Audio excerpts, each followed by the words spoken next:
बिहार सरकार के माननीय मंत्रीगण, सभी सांसदगण, बिहार विधानसभा और बिहार विधान परिषद में जनता दल यू के सभी माननीय सदस्यगण, पूर्व मंत्रीगण, पूर्व सांसदगण, पूर्व विधायकगण, प्रदेश जनता दल यू के सभी प्रकोष्ठों के अध्यक्ष एवं अन्य पदाधिकारीगण, जनता दल यू के सभी जिलाध्यक्षगण, राज्य परिषद के सभी सदस्यगण, जिला पार्टी के सभी पदाधिकारीगण, सभी प्रखंड अध्यक्षगण, पार्टी के सभी प्रकोष्ठों के यहाँ उपस्थित जिला स्तरीय एवं प्रखंड स्तरीय पदाधिकारीगण, पार्टी के सभी सक्रिय साथीगण और इस राजनीतिक सम्मेलन में नगर, कस्बे एवं गांव से, बूथ स्तर से जुड़े हुए पार्टी का परचम लहराने वाले हमारे सभी प्रिय साथीगण,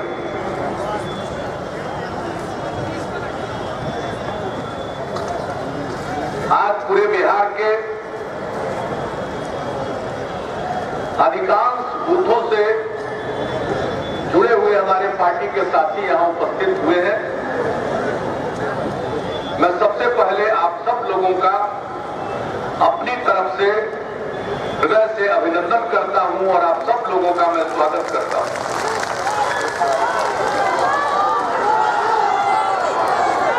13 नवंबर से हम संपर्क यात्रा पर निकले थे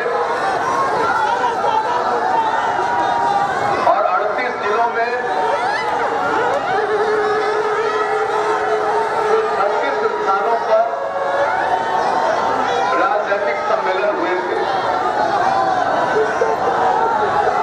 सीतामढ़ी और शिवहर का एक साथ हुआ था, जहानाबाद और अरवल जिले का एक साथ हुआ था। कुल मिलाकर 36 जिला राजनीतिक सम्मेलन हुए थे और उसमें आप सभी इकट्ठा हुए थे। आज राज्य स्तर पर सब लोग यहां उपस्थित हुए हैं। जनता दल यू का इस प्रकार का अपने आप में अनूठा कार्यक्रम है। मैं नहीं जानता अन्य दलों का कोई कार्यक्रम इस प्रकार का हुआ है या नहीं हुआ है, बल्कि अब तो इसके बाद अन्य दलों में भी होड़ मच सकती है कि पार्टी के कार्यकर्ताओं का इस प्रकार का सम्मेलन गांधी मैदान में हो। गांधी मैदान में सभा होती है, पार्टियों की रैलियां होती है, लेकिन पार्टी के कार्यकर्ताओं का जिनका सीधा संबंध बूथ से है, वैसे लोगों को इकट्ठा करके इस प्रकार का राजनीतिक सम्मेलन पहली बार हो रहा है जनता दल यू के तत्वावधान।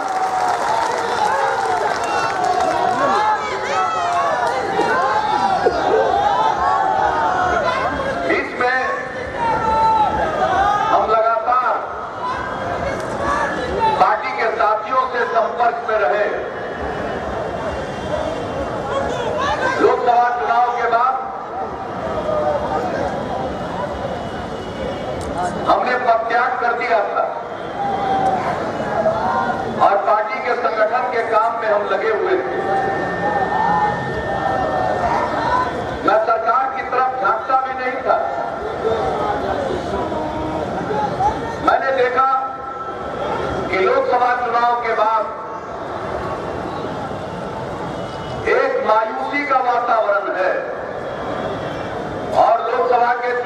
दौरान भी जो भारतीय जनता पार्टी के प्रचार तंत्र के द्वारा जो लोगों पर प्रभाव डाला गया था, उसका मुकाबला करने के लिए लगता है हम उस प्रकार से तैयार नहीं थे। इसलिए पद त्याग करने के बाद हमारे सामने कुछ चुनौतियां आई। बिहार में राज्यसभा के उपचुनाव में बिहार में गंदा खेल खेला गया। हम सब लोगों ने मिलकर जनता दल यूं राष्ट्रीय Janata Dal, Congress party, communist party, सब लोग एकजुट हुए और भारतीय जनता पार्टी के गंदे खेल को हम लोगों ने बेनकाब किया और उनके मंसूबों पर पानी फेर दिया। इसके बाद 10 उपचुनाव हुए। उपचुनाव में भी जनता दल यूं राष्ट्रीय जनता दल और कांग्रेस पार्टी आपसी तालमेल के सहारे लड़ी, गठबंधन करके लड़ी और हमें सफलता मिली। इसके बाद हमने अपने पार्टी के जिले जिले के प्रमुख साथियों को बुलाकर उनसे चर्चा प्रारंभ की और उनकी बात को सुनने के बाद हम लोगों ने रास्ता तैयार किया। मैंने महसूस किया कि सरकार में रहने के कारण जितना वक्त पार्टी के कार्यों के लिए देना चाहिए, पार्टी के कार्यकर्ताओं के लिए देना चाहिए, हम नहीं दे पा रहे। सरकार और पार्टी के साथियों में सरकार के अच्छे कामों से जहां वो प्रसन्न होते थे, वहीं उनका भरपूर उपयोग नहीं हो पा रहा था। हमने इस बात को महसूस किया और घूम घूम कर संपर्क यात्रा के दौरान जिला स्तरीय राजनीतिक सम्मेलन में हमने इस बात की चर्चा की थी। हमने देखा साथियों में उत्साह आया है। नई चुनौती का मुकाबला करने के लिए मन में संकल्प का भाव जागा और तभी यह तय हुआ था कि राज्य स्तरीय हम राजनीतिक सम्मेलन करेंगे। मैं आपसे यही अपील करूंगा कि मन में जो उमंग और उत्साह पैदा हुआ है, इसको बनाए रखिएगा। जिनसे हमारी लड़ाई है वो प्रचार में बड़े माहिर हैं, अफवाह फैलाने में सक्षम हैं, हमारे बीच तोड़ फोड़ कराने में भी माहिर हैं। और अभी जो दोबारा मुझको काम संभालना पड़ा, हमने तो सब काम छोड़ दिया था, हम तो पार्टी के काम में लगे थे, लेकिन घूमते घूमते लोगों ने कहना शुरू किया कि अरे कुछ बचेगा तब न संभालिएगा। जो हालत बना दिया जा रहा है, रोज तरह तरह के बयान आ रहे हैं। जिम्मेवारी हम लोगों ने सौंपी काम करने के लिए, काम तो दूर, ऐसे ऐसे प्रवचन हो रहे थे, प्रवचन का दौर चल रहा था। विकास से ध्यान हटाकर लोग अपनी महत्वाकांक्षाओं को पूरा करने के चक्कर में पड़े थे। जो सबसे बड़ी चीज होती है, पार्टी ने वो चीज दी थी, इससे बड़ी चीज किसी पार्टी के पास नहीं है कुछ देने के लिए। लेकिन इसके बाद जिस ढंग का वातावरण बन रहा था, हमारे जो वास्तविक पार्टी के साथी थे, वे धीरे धीरे अपने को दरकिनार महसूस करने लगे थे। हमारे पार्टी के जो कार्यक्रम है, हमारी जो नीतियां हैं,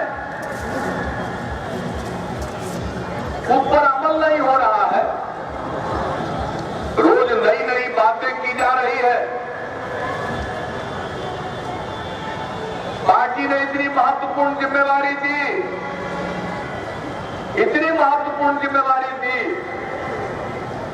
पार्टी का लोग ख्याल नहीं रख रहे थे।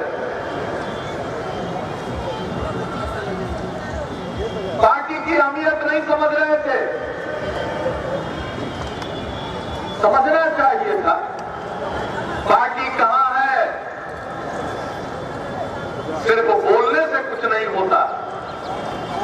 हम लोगों ने 10 को मेहनत करके, शरद जी ने, हमने, यहां बैठे तमाम साथियों ने, आप सब लोगों ने मिलकर के इस पार्टी को खड़ा किया है। कोई चाहेगा कि 10-20 बयान देकर वो पार्टी को समाप्त कर देगा? यह नामुमकिन है। इसलिए अगर पार्टी देती है तो वापिस भी ले सकती है। आज रोना धोना किस बात का है? लोगों ने हमसे पूछना शुरू किया कि भाई आपने त्याग पत्र दे दिया, जनादेश तो हम लोगों का आपके लिए था, अब आपको जिसको आपकी जो मर्जी किसी को बिठा दिया, तो आज जो कुछ भी उल्टा पुल्टा हो रहा है उसके लिए हमारी नजरों में आप जवाबदेह हैं। मैं लोगों की नजरों में जवाबदेह था। मैं झांकता भी नहीं था, देखता भी नहीं था, और आज कैसी कैसी बातें की जा रही। अरे ऐसे अनर्गल आरोप मेरे जैसे व्यक्ति के ऊपर चंपा होने वाले नहीं हैं। मैं उनकी बातों को तवज्जो नहीं देता हूं।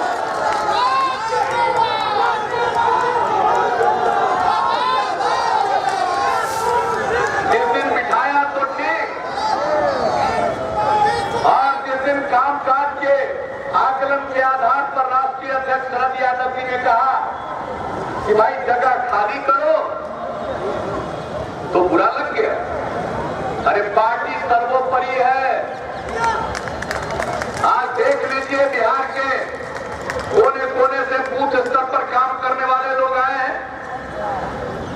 हम जब संपर्क यात्रा में घूम रहे थे तो सभी जुबान से लोग हमको कहते थे, और मुझको लगा कि पूरे बिहार में मेरे त्याग पत्र देने का तो कोई हिमायती ही नहीं है, कोई प्रशंसक ही नहीं है। एक आदमी मानने को तैयार नहीं था कि आपने ठीक किया। मैं तो अपनी बात पर था कि मेरी इच्छा थी, मुझको लगा और मैंने छोड़ दिया। लेकिन धीरे धीरे इस बात का एहसास होने लगा कि अगर कुछ बिगड़ रहा है तो जवाबदेही हमारी है। राह चलते कहना शुरू किया।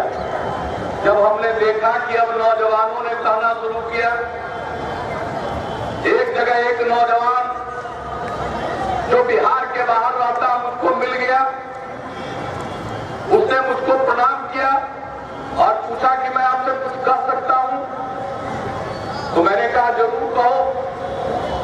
तो कहा आप तो अच्छा काम करते थे, आप पर तो हम लोगों को नाज है, लेकिन आपने छोड़ा क्यों? तो मैं हंसने लगा। तो वो गुस्से में आ गया और कहा हंसिए मत, आपका छोड़ना गलत है। मैंने कहा ये नौजवान मुझको कह रहा है कि आपका छोड़ना गलत है, और उसके बाद जिस शब्द का उसने प्रयोग किया, उसने कह दिया कि देखिए मैं आपका प्रशंसक हूं, लेकिन छोड़ करके आपने हम लोगों के साथ धोखा किया। मैंने कहा अच्छा बैठो, बाद में बात करेंगे। राह चलते मुझको सुनना पड़ रहा, चारों तरफ सुनना पड़ रहा।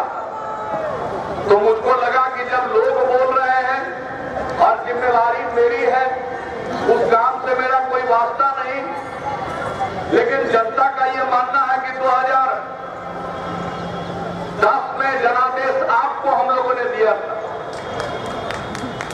और जब राष्ट्रीय अध्यक्ष शरद यादव जी और हमारे साथी, हमारे तो बहुत सारे साथी जो नेतृत्व की पंक्ति में है, वो तो बीच-बीच में बराबर जाते रहते थे, लेकिन मैं इस काम से सुनकर उस काम से निकाल देता।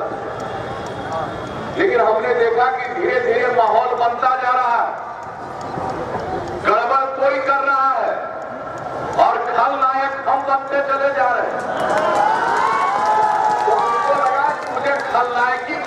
नहीं है।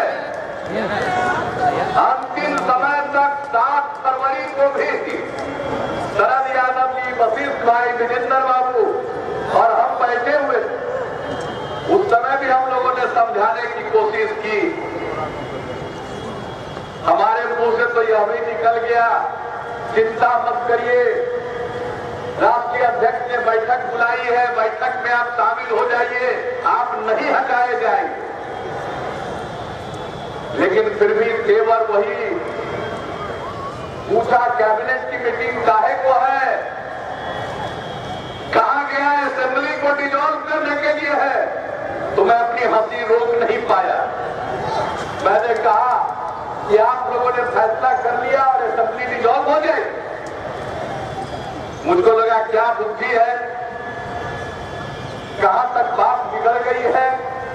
थोड़ी थोड़ी दुविधा में तब तक हम थे, संभाले कि नहीं संभाले, छोड़ा है फिर लौट कर उस जगह पर जाए या नहीं जाए।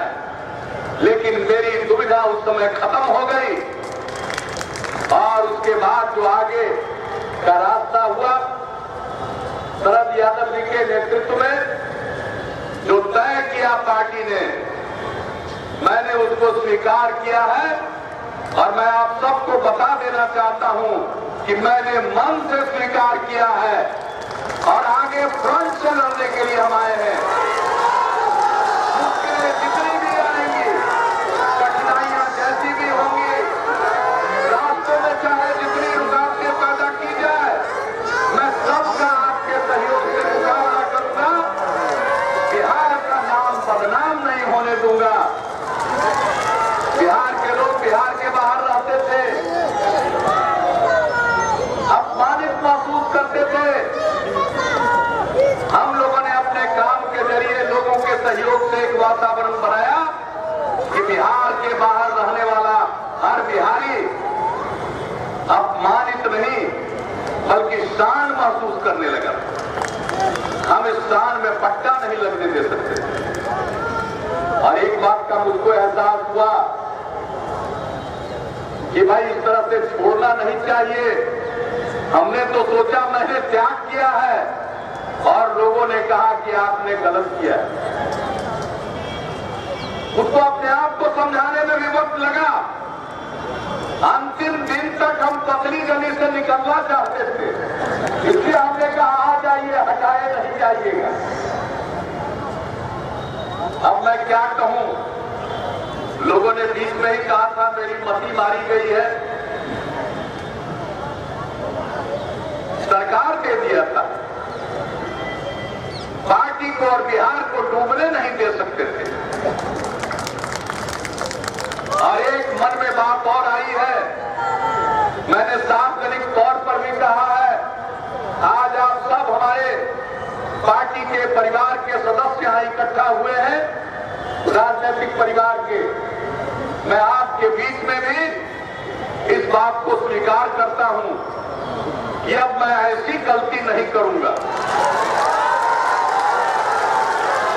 मुझसे गलती हुई, मैं आपसे भी क्षमा मांगता हूं, बिहार के लोगों से भी क्षमा मांगता हूं और आपसे प्रार्थना करता हूं कि जन जन तक मेरे इस भावना को पहुंचा दीजिए।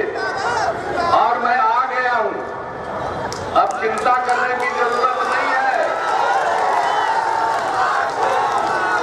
करेंगे मुकाबला हम लोग।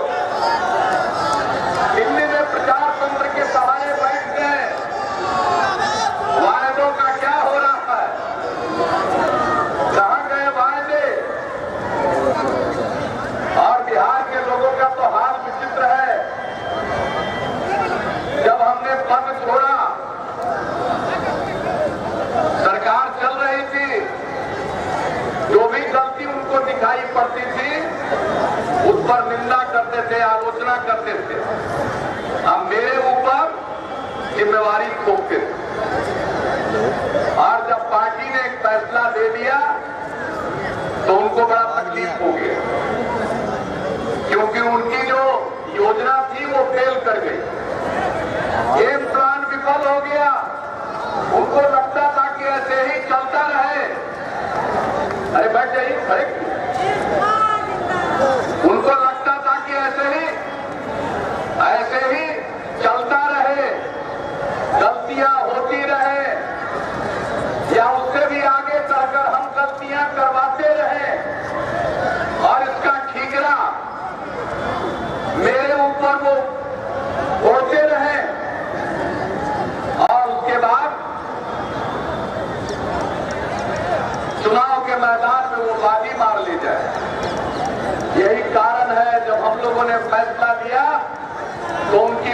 पलट गई, अचानक बदल गए, परेशान हो गए। अब उनकी परेशानी इसी तरह से दिन ब दिन बढ़ती जाएगी। हमने तो बिहार में घूम घूम करके अपने साथियों को बताया था, इनके वायदों का क्या, ये तो सिर्फ चुनाव में अगर आप नारा लगाएंगे तो बात क्या सुनेगी? सुनने आया है ना, हम तो ऐसे ही आप लोगों की नजर में जिंदाबाद है, कहने की क्या जरूरत है? नारा लगाइएगा तब होगा। आज मेरे जन्मदिन पर इतने लोगों ने बधाई दी, और जब लोग हमको बधाई देने लगते हैं तब हमको याद आता है कि आज ही सर्टिफिकेट के हिसाब से मेरा जन्मदिन है। अरे अपने जन्मदिन की क्या चिंता करनी है? जितना दिन समय दिया है, एक एक पल का इस्तेमाल लोगों की खिदमत में करना चाहते हैं, बिहार के लोगों की सेवा में अपना समय बिताना चाहते हैं। तो ये भारतीय जनता पार्टी के लोग का सिद्धांत है कि चुनाव में वायदे किए जाते हैं निभाने के लिए नहीं, तोड़ने के लिए। हमने तो घूम करके सुना दिया है इनके क्या क्या वायदे थे, काला धन पर क्या क्या भाषण हुआ, शरद जी ने उसका जिक्र किया, सब जगह ऑडियो टेप सुनाए हैं। चुनाव में क्या कहे सुनना चाहते हैं, सुना दे फिर। अब उसमें और एक नया अध्याय जुड़ गया है, हमको कुछ कहने की जरूरत नहीं है, अपने आप नया अध्याय जुड़ा है। पूरे देश में घूम घूम करके भाषण दिया गया कि काला धन लाएंगे, लोगों को कितना पैसा मिलेगा, समय बचाने के लिए हम नहीं, ऑडियो टेप में सुनिए। देखो ये हमारा आजकल कहाँ है पता नहीं चल रहा है। हम सैकड़ों नहीं लाखों करोड़ रुपए देश को वापस दिलाने का काम शुरू करवाएंगे। और बीजेपी के अध्यक्ष राजनाथ सिंह ने दावा किया है कि केंद्र में उनकी सरकार बनने के बाद 100 दिन के अंदर विदेशों में जमा काला धन वापस दें। बख्शेंगे नहीं जिस दिन सरकार बन जाए। श्री हाल का पैसा लाखों करोड़ दुनिया के दूसरे देशों की बैंकों में जो था, उसे लाने के लिए 100 दिन के अंदर ही सरकार बनने के बाद हम कार्रवाई करा, तो पैसा हिंदुस्तान की बैंकों में रहेगा। 100 दिन में आ जाएगा हिंदुस्तान में वापस। ये हमारी चोरी क्या महीना आना चाहिए कि नहीं आना चाहिए, ये वापस आना चाहिए। आवाज बचाने में दिक्कत नहीं, लुटेरों से एक रुपया वापस लेना चाहिए। इस रुपयों पर जनता का अधिकार है कि नहीं है? ये रुपया जनता के काम आना चाहिए। अरे एक बात, टमाटर होली ये जो चोर लुटेरों के पैसे विदेशी बैंकों में जमा है ना, लेकिन हम रुपये ले आए ना, तो भी हिंदुस्तान के एक गरीब आदमी को मुफ्त में 15-20 लाख रुपए भी मिल जाए। 15-20 लाख एक गरीब आदमी को यूं ही मिल जाएगा। और ये जो पैसे वापस आएंगे उसमें तो 5%, 10% अमाउंट जो लोग ईमानदारी से देश को टैक्स देते, और विशेष करके जो सैलरी वाले लोग हैं, उनको बेचारे को कोई चारा नहीं है, सैलरी वाले लोग यही कर जाता है, उनको गिफ्ट के रूप में उसमें से 5%, 10% में वापिस। सुन लीजिए, हर गरीब को 15-20 लाख मिलेगा। इस सैलरी पर जीवित लोग हैं जिनका टैक्स मिल जाता है समय से, उन लोगों के बीच में जो पैसा आएगा उसका 5 से 10% बांट देंगे, यानी सब सरकारी नौकरी वाले लोगों को और दूसरे सैलरी वालों को पैसा मिल जाएगा।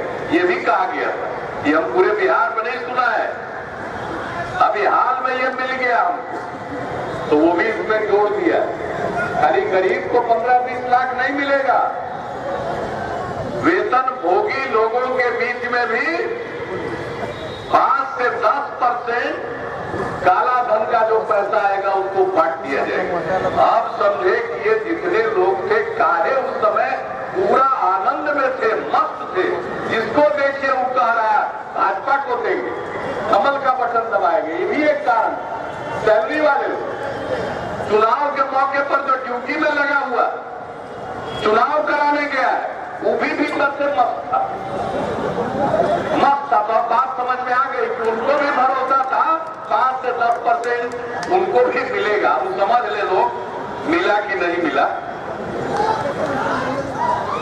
अब ये 15 से 20 लाख रुपया देने की बात कही चुनाव के टाइम, लेकिन बाद में क्या कहा आदरणीय प्रधानमंत्री जी ने, मन की बात कार्यक्रम जो रेडियो पर वो उस कार्यक्रम में आते हैं अपनी बात रखते हैं, उससे सुन लीजिए। मेरे प्यारे देशवासियों, पिछली बार जो मैंने बातें की थी उन बातों के बाद एक नया एहसास हुआ है। जहां तक काले धन का सवाल है, ब्लैक मनी का सवाल है, मेरे देशवासी, भारत के गरीब का पैसा जो कहा गया है तो पाई वापस आनी चाहिए। लेकिन मेरे देशवासी, मुझे जितनी समझ है, सैलरी वालों को भी मिल जाएगा। हर कोई अपने अपने तरीके से अलग अलग आंकड़े बताते रहते हैं। 2 रुपया है, 5 रुपया है, करोड़ है, अरब है, 3 खरब है, जो भी है। अब समझ गए ना, ये है वायदों का हस्र। जनधन योजना अभी बजट में भी खूब चर्चा की गई है। 12.5 करोड़ का खाता खुल गया, लेकिन ज्यादातर खाता ऐसा है जिसमें कोई पैसा ही नहीं। अरे भाई 15-20 लाख रुपया देने में तो देर लगती, समय लगता, कम से कम बोहनी भी तो कर देते। 10-15 हजार रुपया भी तो सब गरीब के बैंक में जमा कर देते, अकाउंट में जमा कर देते। लेकिन ये सब करने के बजाय अब क्या बोल रहे हैं,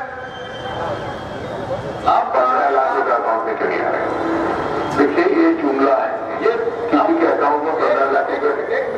एक मिनट, आप इनके पार्टी के जो राष्ट्रीय अध्यक्ष हैं, जो चुनाव के टाइम में राष्ट्रीय अध्यक्ष थे श्री राजनाथ सिंह, उन्होंने तो कहा कि 100 दिन में सब काम हो जाएगा, विदेश के बैंक से देश में चला देगा। अब तब उसके बाद 15-20 लाख देना आसान हो जाएगा, 5 से 10% सैलरी वालों को देना आसान हो जाएगा। कहने का मतलब यही था। लेकिन अब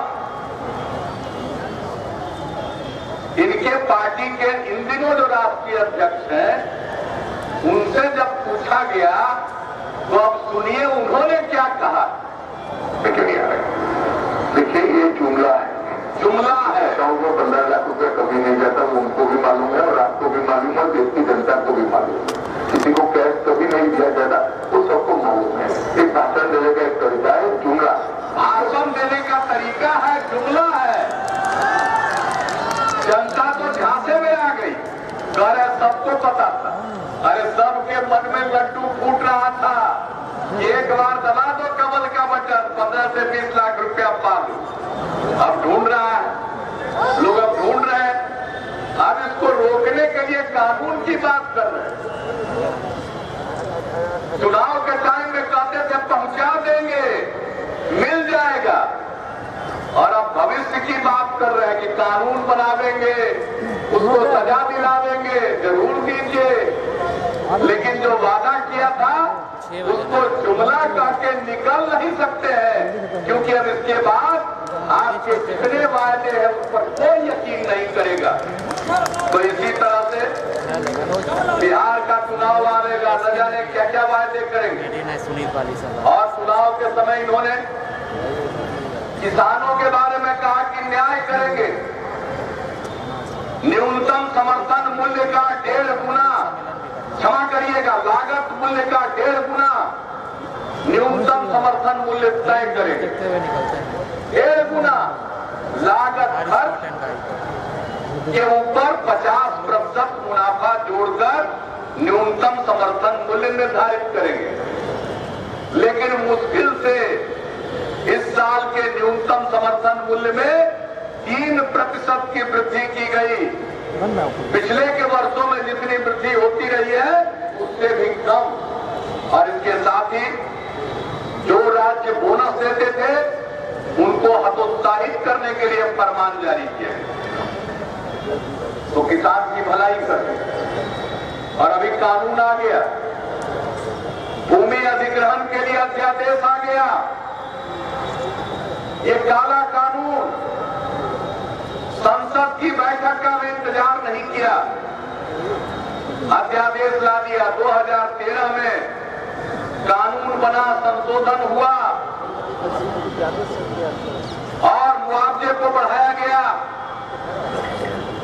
बहुत वो प्रगतिशील कानून बना 2013 में, सब दल का समर्थन मिला। 2 साल तक उस पर चर्चा हुई और जब कानून बन गया था तो बीजेपी के लोग कह रहे थे ये हमारा कानून है, हमारा श्रेय है।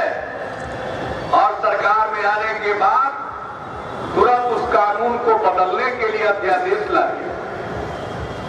और ये किसानों के साथ अन्याय होगा। कानून में प्रावधान किया गया था कि जब तक 80% किसानों की सहमति नहीं होगी तब तक जमीन का अधिग्रहण नहीं किया जाएगा। जमीन का मुआवजा तो दिया ही जाएगा, सामाजिक प्रभाव का आकलन किया जाएगा और जो लोग जमीन पर निर्भर हैं, मुआवजा सिर्फ उनको नहीं जिनकी जमीन है मिलेगी, बल्कि उनको भी मिलेगा जो वो जमीन पर मजदूरी करते हैं। ये सब बदल दिया, छीन लिया। अब निजी कॉर्पोरेट घरानों के लिए, कल कारखानों के लिए, निजी संस्थानों के निर्माण के लिए, सबके लिए जमीन का अधिग्रहण होगा। न किसान के सहमति की जरूरत है, न सामाजिक प्रभाव का अध्ययन करके लोगों को पर्याप्त मुआवजा मिलेगा। और यही नहीं, 13 के कानून में था कि अगर जमीन अधिग्रहण किया जाएगा और 5 साल तक अगर जिस काम के लिए अधिग्रहण हुआ है वो काम शुरू नहीं होगा तो जमीन वापस किसान को लौटा दी जाएगी। उसको भी समाप्त कर दिया।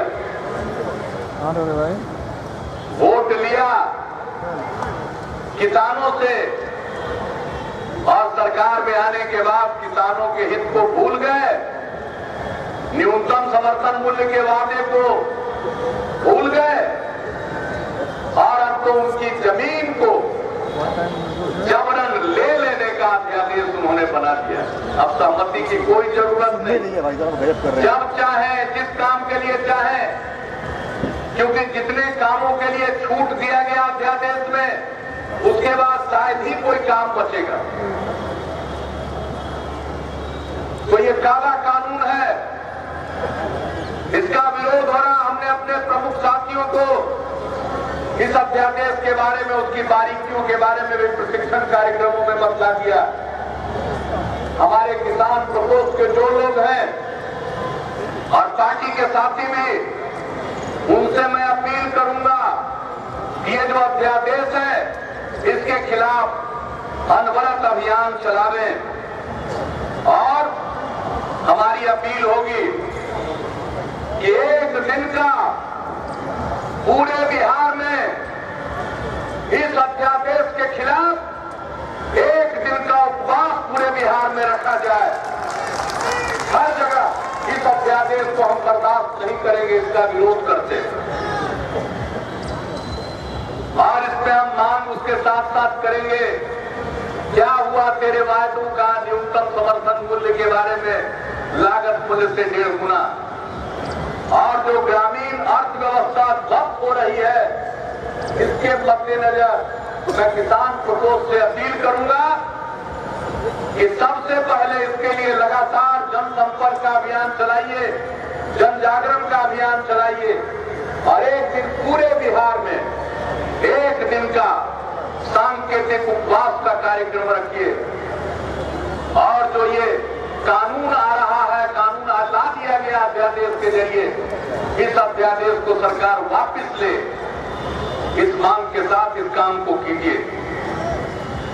अब इनका बेरोजगारों को उसी तरह से चला गया, रोजगार के नए अवसर पैदा नहीं हो रहे हैं, बल्कि जो नियुक्तियां होनी थी उस पर भी रोक लगा दिया गया और राजनीतिक बातों पर तो इन्होंने जो कुछ भी किया और कहा और किया उस पर तो हम थोड़ी चर्चा बाद में कर लेंगे आखिर में। लेकिन अभी एक बजट आया है अभी, और बजट के पहले 14वें वित्त आयोग की सिफारिशें आई है जिसको सरकार ने मंजूर किया। हमने इस सवाल को उठा दिया है, बिहार को तुलनात्मक दृष्टिकोण से घाटा हो रहा है। जो राज्यों को पैसा मिलता था वित्त आयोग की सिफारिश के आधार पर, तो पिछले 13वें वित्त आयोग की सिफारिश के बाद हम लोगों को पैसा मिलता था, कुल जो पैसा था राज्यों में बंटवारे के लिए उसका 10.92%, और अब 14वें वित्त आयोग को मिलेगा, वित्त आयोग के बाद मिलेगा कुल जो राज्यों के लिए पैसा है उसका मात्र 9.6%, 1.3% का नुकसान। 5 साल में 50-60 हजार करोड़ रुपए का नुकसान हम लोगों को होगा। अब भाजपा के लोग मस्त होकर चिल्ला रहे हैं, खूब मिला, खूब मिला, खूब मिला। मैंने उनसे कल कहा है कि खूब मिला इसकी बात मत कहिए, ये बिहार का हक है। हमने सवाल उठाया है और जो वृद्धि हो रही है पिछले आयोग की सिफारिशों की तुलना में, एक तरफ वृद्धि हो रही है और दूसरी तरफ कटौती हो रही है। अगर कटौती को देख ले तो 14-15 के मुकाबले 15-16 में कुल मिलाकर वित्त आयोग की सिफारिश से जो पैसा मिलता है, योजना का पैसा मिलता है, केंद्र प्रायोजित योजनाओं में जो केंद्रांश मिलता है, बिहार को जो विशेष सहायता मिलती थी सबको जोड़ लिया जाए तो सिर्फ एक वर्ष में 14-15 की तुलना में 15-16 में एक वर्ष के अंदर 15,000 करोड़ रुपए का घाटा होने वाला, 15,000 करोड़ रुपए का नुकसान होने वाला। मैंने प्रस्ताव दिया है कल संसदीय बैठक का भी हम पहल करेंगे। आज हम सरकार में है तो ये बड़ा दायित्व है, लेकिन लोगों के बीच में ये जोर शोर से हल्ला करेंगे, बहुत मिला, बहुत मिला। हम तो 26 तारीख को मिले थे माननीय वित्त मंत्री जी से, अरुण जेटली जी से, और हमने कहा कि बिहार का वो पैसा जो बिहार के बंटवारे के कारण कानूनी प्रावधान के अंतर्गत मिलता है उसको भी समाप्त किया जा रहा है। अगर उसको समाप्त किया जाएगा तो बिहार पुनर्गठन विधेयक के प्रावधानों का उल्लंघन होगा और इसको हम लोगों के लिए बर्दाश्त करना मुश्किल होगा। जरूरत पड़ी हम गुहार लगाएंगे केंद्र के सामने, चाहे जिनकी भी सरकार हो, और अगर न्याय नहीं मिलेगा तो हम मजबूर होंगे माननीय सर्वोच्च न्यायालय के में पिटीशन भी हम लोगों को दायर करना पड़ेगा तो हम दायर करेंगे।